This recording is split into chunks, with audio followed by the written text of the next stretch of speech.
বন্ধুরা, মানুষেরা নিজেদের শখ পূরণ করার জন্য নিজেদের পছন্দ মতো পশু পুষে থাকে, আর বর্তমানকালে সেই পশুগুলি তার মালিকদের সঙ্গে তাল মিলিয়ে বেশ দারুণভাবে রিলস বানায়। কিন্তু সেই সমস্ত সুন্দর এবং কিউট দেখতে পশুগুলির মধ্যে এমন কিছু পোষা পশু রয়েছে যেগুলি তাদের মালিকের জীবন কেড়ে নিয়েছে। কি শুনেই চমকে উঠছেন তো?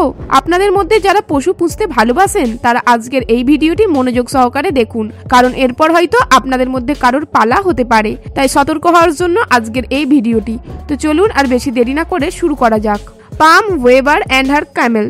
বন্ধুরা, 2007 সালে অস্ট্রেলিয়ার কুইন্সল্যান্ডে পাম নামে এই মহিলার জীবন তার পোষা উট কেড়ে নেয়।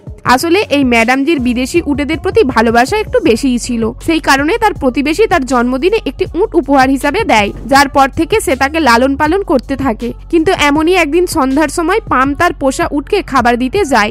তখনই তার 10 মাসের লালিত পালিত পোষা উট তারই উপর হামলা করে দেয়। পামকে উটটি বারবার মাথায় করে চাগিয়ে মাটির উপরে আছাড় মেরে আধমারা করে দেয় এবং সর্বশেষে তারই উপরে বসে পড়ে। আর এরকম ধরনের ঘটনা অনেকগুলো ছাগলের সঙ্গে করেছিল উটটি, কিন্তু ম্যাডামজি দেখেও কোনো গ্রাহ্য করেনি। আর সেই কারণেই 2007 সালে তার পোষা উটটি তাকে সেইভাবেই মেরে ফেলে, যেমনটা অন্যান্য ছাগলগুলোকে মেরে ফেলেছিল। Terry Vance Garner and his pig. বন্ধুরা, আপনারা কি কখনো শুনেছেন কোনো শূকর কারোর উপরে হামলা করে তাকে মেরে ফেলেছে? অর্থাৎ অন্য কোনো জীব নয়, মানুষের কথা বলছি। রেগানে বসবাস করা 69 বছরের এক ব্যক্তি শূকর ভালোবাসত, যার ফলে তার একটা শূকরের ফার্ম ছিল। হঠাৎ করে একদিন এক ভয়ানক খবর সেখানকার মানুষের মধ্যে ছড়িয়ে পড়ে যে শূকরের চাষ করা সেই ব্যক্তিকে তারই শূকর খেয়ে নেয়, যার ফলে সেখানকার মানুষেরা একেবারে চমকে গিয়েছিল। টেরি ভ্যান্স গার্নার খুবই সাধারণ কৃষক ছিলেন। একটা রিপোর্ট অনুযায়ী জানা যায় এই ব্যক্তি শূকর ছাড়াও তার ফার্মে আরো অন্যান্য পশুদের পুষছিল। এই ব্যক্তি এতটাই পশুপ্রেমী ছিলেন যে সেখানকার এলাকায় এনার নাম ছড়িয়ে পড়েছিল পশুপ্রেমী হিসাবে। কিন্তু একদিন এই ব্যক্তি তার ফার্মে যায় তার পশুদের খাবার খাওয়ানোর জন্য, কিন্তু অনেকক্ষণ কেটে যায়, তবুও সেই ব্যক্তি তার বাড়িতে ফেরেনি। এই কারণেই পরিবারের অন্যান্য সদস্যরা খুবই চিন্তায় পড়ে যায়, যার পর সকলে মিলে সেই ফার্মে গিয়ে দেখে সেই ব্যক্তি শূকরদের ভিড়ের মাঝে পড়ে রয়েছে আর শূকরগুলি তাকে খাচ্ছে। এরপর তার ফ্যামিলি সদস্যরা পুলিশকে কল করে জানায় সমস্ত ঘটনা। যখন সেই ঘটনাস্থলে এসে পুলিশ তদন্ত করে তখন ঠিক দু রকমের ঘটনা রচনা করে। প্রথমত, ব্যক্তিটি যখন ফার্মের ভেতর শূকরগুলিকে খাবার দিতে যায় তখন হঠাৎ করে হয়তো তার হার্ট অ্যাটাক চলে আসে, যার ফলে সে মাটিতে পড়ে যায়। আর শূকরগুলি তার প্রকৃতিগত অভ্যাস অনুযায়ী সেই জায়গায় পড়ে থাকা নোংরা আবর্জনা খাওয়ার জন্য এগিয়ে যায় এবং তার সাথে সাথে সেই ব্যক্তিটিকেও খেতে লেগে যায়। দ্বিতীয়ত, এরকমও হতে পারে যে যখন ব্যক্তিটি তাকে খাবার দিতে যায় তখন পিছন থেকে একটি রাগান্বিত শূকর তার পেছনে ধাক্কা দিয়ে মাটিতে ফেলে দেয়, আর আচমকাই ধাক্কা লাগার কারণে তার হার্ট অ্যাটাক এসে যায়, যার পর সকলে মিলে তাদের অভ্যাসগত কারণে তাকে খেতে শুরু করে। যার পরে এই বিষয় নিয়ে আর কেউ বেশি মাতামাতি করেনি। এটা থেকে এটাই বোঝা যায় যে কোনো পশু ঘরে যতই পোষা হোক না কেন তাদের মনোবৃত্তি কখনো পাল্টায় না, সে যে কোনো পশুই হতে পারে। Dan Brandon and his python. বন্ধুরা, ইংল্যান্ডে বসবাসকারী ড্যান ব্র্যান্ডন সাপকে এতটাই ভালোবাসতেন যে সে সেই ভালোবাসার টানে সমস্ত প্রকারের সাপ শুধু তার ঘরের মধ্যেই নয় তার বেডরুমেও পুষে রেখে দিত। এই মহাশয়ের কাছে 8 ফুটের থেকেও লম্বা সাপ 9টারও বেশি রয়েছে, আর এই সমস্ত সাপগুলি তার বেডরুমের সর্বদাই ঘোরাফেরা করত। তার সাথে সাথে মাকড়সাও খুব ভালোবাসতো। আর এমনটা নয় যে এই সাপগুলোকে মাত্র 1 থেকে 2 বছরের জন্য তার কাছে পোষ মানানোর জন্য নিয়েছে। হ্যাঁ, আপনারা ঠিকই শুনেছেন, 1-2 বছর নয়, পুরো 12 বছর ধরে তাদের ভালোবাসা দিচ্ছে, লালন পালন করছে। আর এই সমস্ত সাপগুলোর মধ্যে একটি সাপ তার ভীষণ পছন্দের ছিল, যার নাম রেখেছিল টাইনি। আর সেই কারণেই বেশিরভাগটাই সেই সাপটার সঙ্গে সময় কাটাতো আর তাকে সঙ্গে করে তার বেডরুমে নিয়ে যেত এবং রাত্রে তার সঙ্গেই শুতো। একদিন হঠাৎ করে ড্যানের মা শুনতে পায় ড্যানের কামরায় বিরাট কিছু পড়ে যাওয়ার শব্দ। যখন তাড়াতাড়ি করে ড্যানের মা তার কামরায় যায় তখন দেখতে পায় ড্যান মৃত অবস্থায় মেঝেতে পড়ে রয়েছে। তারপর পোস্টমর্টম রিপোর্টে জানা যায় যে ড্যানের মৃত্যু দম আটকে যাওয়ার কারণে হয়েছে, আর মৃত্যুর সময় তার প্রিয় সাপ টাইনি তার পাশেই ছিল। আপনাদের এই বিষয়ে কি মন্তব্য? এই মৃত্যুটা কি ওই সাপের কারণেই হয়েছে? নিচের কমেন্ট বক্সে জানাবেন। ম্যারিয়াস এলস অ্যান্ড হিজ হিপ্পো। দক্ষিণ আফ্রিকার 40 বছরের একজন কৃষক ম্যারিয়াস এলস সেই দেশের আর্মিতে একজন মেজর পোস্টে কাজ করতেন। তার সাথে সাথেই সে তার ঘরে একটি জলহস্তিকে লালন পালন করেছিলেন।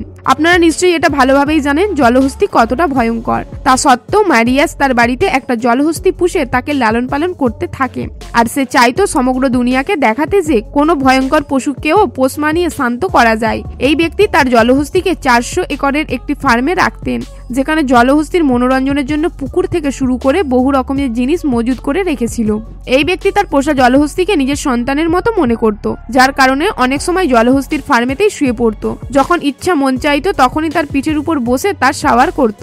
এদের দুজনের মধ্যে এত সুন্দর বন্ডিং থাকার পরেও জলহস্তি ম্যারিয়াসকে মেরে দেয়। আসলে একদিন ম্যারিয়াস তার জলহস্তিটির পিঠের উপরে যখন চড়ে বসে তখন জলহস্তিটির সঙ্গে সঙ্গে তাকে পিঠে ছড়িয়ে জলের মাঝখানে চলে যায় আর ম্যারিয়াসকে সেখানেই ডুবিয়ে মেরে ফেলে।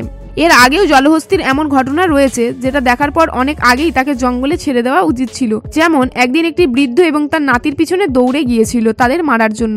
এছাড়াও অনেক গরুর বাচ্চাদের অর্থাৎ বাছুরদের প্রাণে মেরে দিয়েছে। এমনকি সেখানকার গলফ খেলার মাঠে দৌড়ে যেত সেখানে উপস্থিত খেলোয়াড়দের মারার জন্য।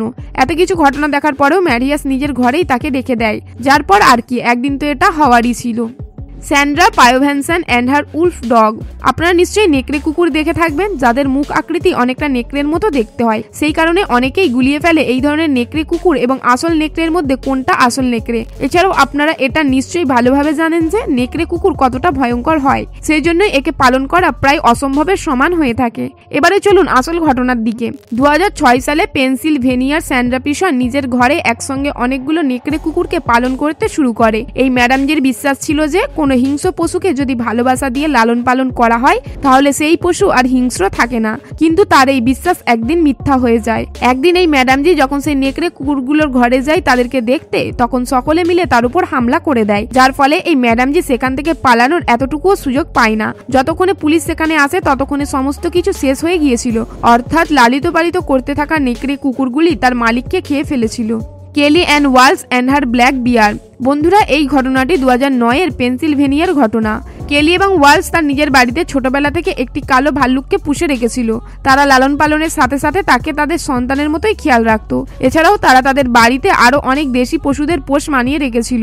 তাদের মতে ছোটবেলা থেকে যদি কোনো পশুকে পোষ মানানো হয় তাহলে প্রথম থেকে তাদের মধ্যে নিজেদের প্রতি একটা ইমোশন অ্যাটাচ করা যায়। কিন্তু 2009 সালে এমন এক ধরনের ঘটনা ঘটে যায় যে তার বিশ্বাস পুরোপুরি বদলে যায়। আসলে 2009 সালের মধ্যেই একদিন ইনি তার কালো ভাল্লুকের খাঁচা পরিষ্কার করতে গিয়েছিল। তখনই ভাল্লুকটি তার উপরে হামলা করে দেয়। সেই মুহূর্তে তার সন্তানেরা এবং তার প্রতিবেশীরা উপস্থিত ছিল, কিন্তু উপস্থিত থাকা সত্ত্বেও তারা কোনোভাবেই সেই কালো ভাল্লুকটিকে সাহস করে এগিয়ে গিয়ে আটকাতে পারেনি, যার ফলে তার প্রাণ চলে যায়। তার প্রতিবেশী সেই কালো ভাল্লুকটিকে গুলি করে মেরে দিয়েছিল, কিন্তু ততক্ষণে অনেক দেরি হয়ে গিয়েছিল। Andrew Obrell and a chimpanzee attack. বন্ধুরা, 2012-তে অ্যান্ড্রিউ ওব্রেল এর ওপর বেশ কয়েকটি সিম্প্যাঞ্জি হামলা করে দেয়, যার ফলে সম্পূর্ণ তার জীবন বদলে যায়। এই মহাশয় সিম্প্যাঞ্জিদের উপরে কিছু রিসার্চ করার জন্য একটি চিড়িয়াখানায় যায়, আর সেখানে গিয়ে মহাশয় তাদেরকে রাগাতে শুরু করে দেয়, যার ফলে সামনে বসে থাকা সিম্প্যাঞ্জিটি তার পাটিকে শক্ত করে ধরে নেয়, যার পরে জলের নিচ দিয়ে টেনে অনেকটা তাদের খাঁচার ভেতরে ঢুকিয়ে নেয়। আর সেই সিম্প্যাঞ্জিটি সেই মুহূর্তেই এতটাই অ্যাগ্রেসিভ ছিল যে অ্যান্ড্রিউয়ের উপর হামলা করতে এতটুকু দেরি করেনি। তবে সেই চিড়িয়াখানার গার্ডেরা তাকে তো সেই যাত্রায় বাঁচিয়ে নেয়, কিন্তু তাকে জীবনে দীর্ঘ সময় বেঁচে থাকার জন্য প্রায় 28টিরও বেশি সার্জারি করাতে হয়। অ্যান্ড্রিউ তার পা সারা জীবনের জন্য হারিয়ে ফেলেছিল। বন্ধুরা, এই ছিল কতগুলি পোষা বা ঘাতক পশুদের আক্রমণের ঘটনা।